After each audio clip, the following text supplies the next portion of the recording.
नमस्कार।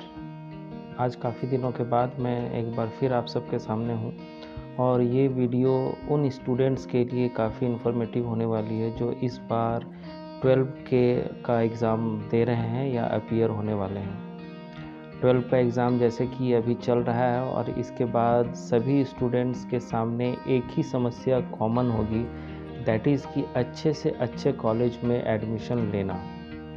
तो आज की ये वीडियो इसी टॉपिक पर आधारित है। तो आइए जानते हैं कि इस वीडियो में क्या नया है उन स्टूडेंट्स के लिए जो बोर्ड के एग्ज़ाम देने के बाद कॉलेज में एडमिशन के लिए जाने वाले हैं। दोस्तों, आज मैं बात करने वाला हूँ DU और उसके अंदर आने वाले सभी सेंट्रल यूनिवर्सिटीज़ में एडमिशन के बारे में। DU मतलब दिल्ली यूनिवर्सिटी, जो कि जिसको किसी भी परिचय की ज़रूरत नहीं है। पूरे देश में दिल्ली यूनिवर्सिटी जो है वो अपने आप में एक माइलस्टोन है, अपने आप में एक अलग प्रकार की उसकी रेपो है in the field of education. और हर स्टूडेंट्स का एक सपना होता है कि वो DU, BHU जैसे यूनिवर्सिटीज़ का हिस्सा बने, वहाँ से अपनी स्टडीज़ को पूरा करें। तो आज मैं आपसे बात करना चाहता हूँ कि DU में एडमिशन के लिए कौन कौन से प्रोसेस हैं, कोई भी स्टूडेंट्स इसमें कैसे अप्लाई कर सकता है and many more about the admission in Delhi universities.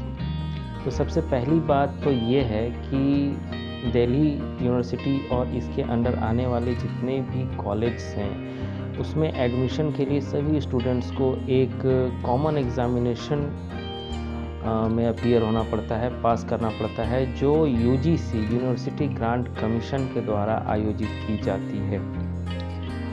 आज कुछ एक साल से जो है UGC की तरफ से NTA जो है, NTA एक संस्था है जो UGC के सभी एग्ज़ामिनेशंस को कंडक्ट करती है। तो DU में एडमिशन के लिए भी जो एग्ज़ाम होगा वो NTA ही कंडक्ट करेगी, ठीक है। और केंद्रीय विश्वविद्यालय के स्नातक प्रोग्राम में मतलब बैचलर डिग्री के लिए जितने भी प्रोग्राम्स हैं, कोर्सेस हैं, उनके लिए जो सेशन है 2022-23 उसके लिए जो एग्ज़ाम DU कंडक्ट करने जा रही है उसका नाम है common university entrance test, CUET, जो UGC की तरफ से NTA कंडक्ट करने जा रही है।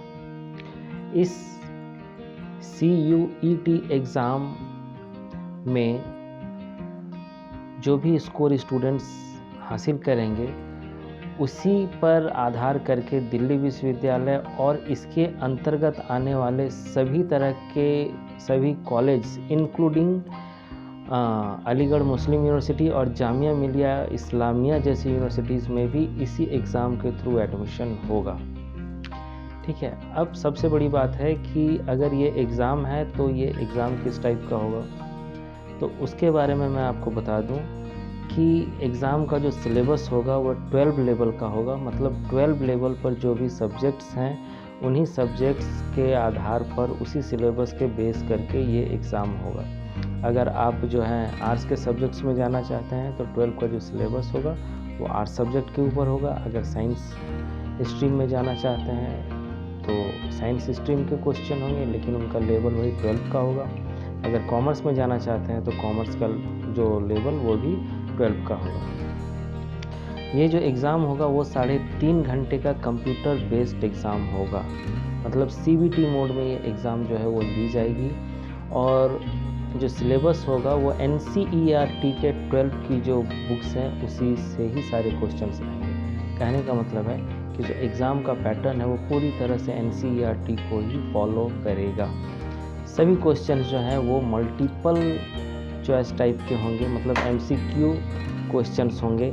ये जो परीक्षा है वो section A, section B, general test और डोमेन स्पेसिफिक सब्जेक्ट्स के ऊपर आधारित होगी, ठीक है।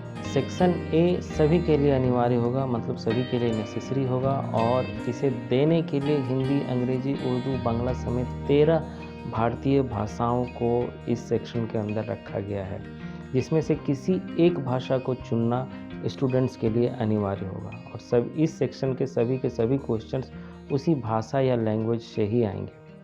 सेक्शन B जो है वो ऑप्शनल होगा और इसके लिए वे छात्र एलिजिबल होंगे, वे वैसे छात्र इस सेक्शन को चुनेंगे जिन्होंने सेक्शन ए में जितने भी 13 भारतीय भाषाएं हैं उनको आने वाली भाषाओं से अलग कोई भाषा अगर चुनना चाहते हो तो सेक्शन बी उनके लिए होगा।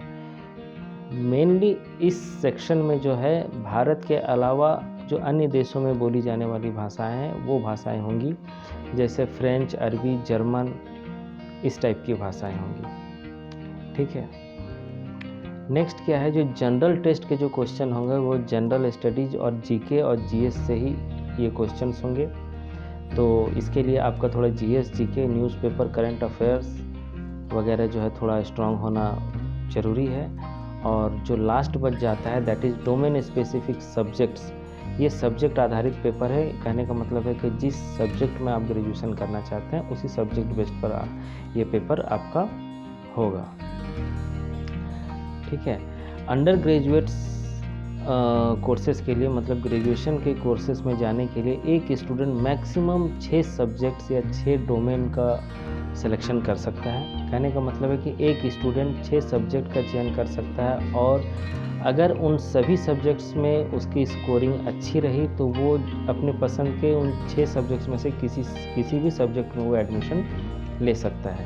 और मान के चलिए कि ग्रेजुएशन में होने के लिए कम से कम 3 सब्जेक्ट्स में पास करना आपका ज़रूरी है, तभी आप चाहे तो जनरल कोर्स कर सकते हैं या ऑनर्स के साथ 2 सब्सिडियरी पेपर रख सकते हैं, लेकिन उसके लिए 6 डोमेन्स में से किसी भी 3 पेपर्स में आपका पास होना ज़रूरी है। ठीक है। और CUET UG के लिए जो आवेदन है वो अगले महीने यानी कि अप्रैल 2022 के पहले सप्ताह से शुरू हो जाएगा। और परीक्षा में जो भी ऐसे छात्र हैं जो इस परीक्षा को देना चाहते हैं वे CUET से संबंधित जानकारी के लिए NTA की जो वेबसाइट है दैट इज़ https://nta.ac.in पर जाकर इसकी अपडेट्स ले सकते हैं। या फिर इसकी अपडेट्स जो है जैसे ही कोई अपडेट्स आती है तो वो अपडेट्स मैं अपने चैनल पर भी डाल दूंगा। उसके रिलेटेड जो दूसरी वीडियोस भी आपको आएंगी तो आप यहाँ से भी इंफॉर्मेशन ले सकते हैं। अदरवाइज़ nta.ac.in पर जाकर उसके बारे में जो भी जानकारी है वो आप ले सकते हैं।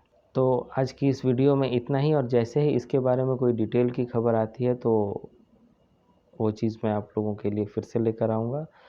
तो करियर और एजुकेशन से जुड़ी ऐसे ही इन्फॉर्मेटिव खबरों के लिए या इन्फॉर्मेशंस को जानने के लिए जुड़े रहिए मेरे साथ इन रैपिड जियो।